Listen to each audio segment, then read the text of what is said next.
بسم اللہ الرحمن الرحیم۔ السلام علیکم۔ روزانہ واقعات سننے کے لیے اس چینل کو سبسکرائب کریں۔ حضرت عائشہ رضی اللہ عنہا فرماتی ہیں کہ ایک رات مجھے حضور اکرم صلی اللہ علیہ وآلہ وسلم کے پاس آنے میں دیر ہو گئی۔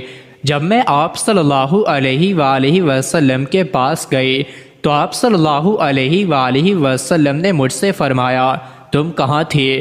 میں نے عرض کیا، آپ کے ایک صحابی مسجد میں قرآن کریم کی تلاوت کر رہے تھے، میں ان کی تلاوت کو سن رہی تھی، اس لیے حاضر ہونے میں دیر ہو گئی۔ میں نے اس جیسی آواز اور اس جیسی قرات آپ صلی اللہ علیہ وآلہ وسلم کے کسی اور صحابی سے نہیں سنی۔ ان کی قرات کا حال سن کر حضور صلی اللہ علیہ وآلہ وسلم اٹھ کھڑے ہوئے اور باہر تشریف لائے۔ آپ کے ساتھ حضرت عائشہ بھی تھی۔ اس جگہ تک پہنچے جہاں وہ تلاوت کر رہے تھے۔ آپ صلی اللہ علیہ وآلہ وسلم نے دیکھا کہ کچھ اور لوگ بھی رک کر ان کی قرات سن رہے تھے اور ان پر معاویت طاری تھی، یوں لگتا تھا جیسے ساری کائنات ساکت ہو گئی ہو۔ ان کی قرات سن کر نبی کریم صلی اللہ علیہ وآلہ وسلم کا چہرہ مبارک خوشی سے چمکنے لگا، زبان مبارک پر بے ساختہ یہ الفاظ جاری ہو گئے، ساری تعریف اس اللہ کے لیے ہے جس نے میری امت میں تم جیسے انسان کو پیدا کیا۔ یہ خوش قسمت ترین انسان ابو عبداللہ سالم مولا ابو حذیفہ رضی اللہ عنہ تھے۔ حضرت سالم رضی اللہ عنہ کا شمار ان بڑے صحابہ میں ہوتا ہے جو قرآن کریم کی قرات کے امام تھے، حافظ تھے۔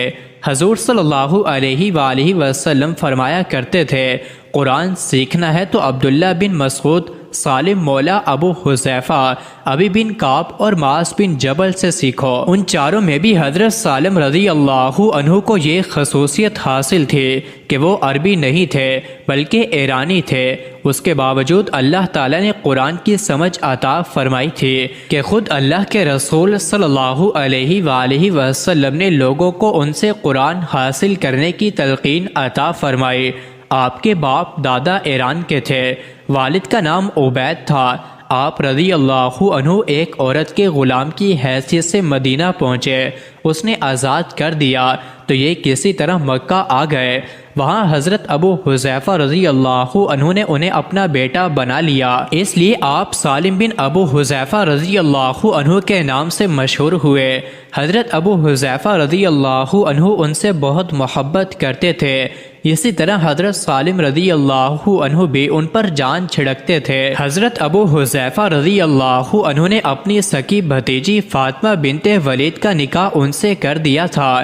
پھر جب اللہ تعالیٰ نے سورۃ الاحزاب میں یہ واضح فرمایا کہ منہ بولے بیٹے حقیقی بیٹے نہیں ہوتے، انہیں اپنے اصل باپو ہی کے نام سے پکارا کرو، تو لوگ انہیں سالم بن ابو حذیفہ کی بجائے سالم موسیٰ ابو حذیفہ کہنے لگے۔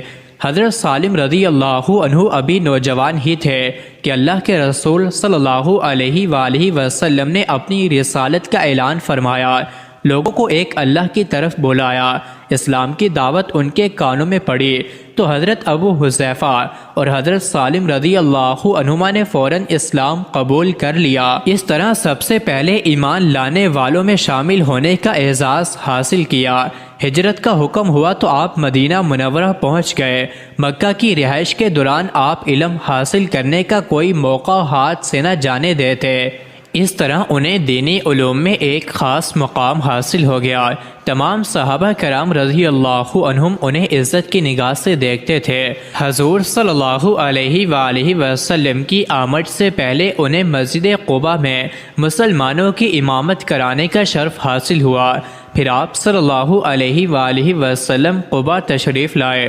آپ صلی اللہ علیہ وآلہ وسلم کے مدینہ منورہ تشریف لے جانے کے بعد حضرت سالم رضی اللہ عنہ مستقل طور پر مسجد قباء میں امامت کے فرائض انجام دینے لگے۔ مزید ایسے ہی ویڈیوز کے لیے چینل کو ضرور سبسکرائب کریں۔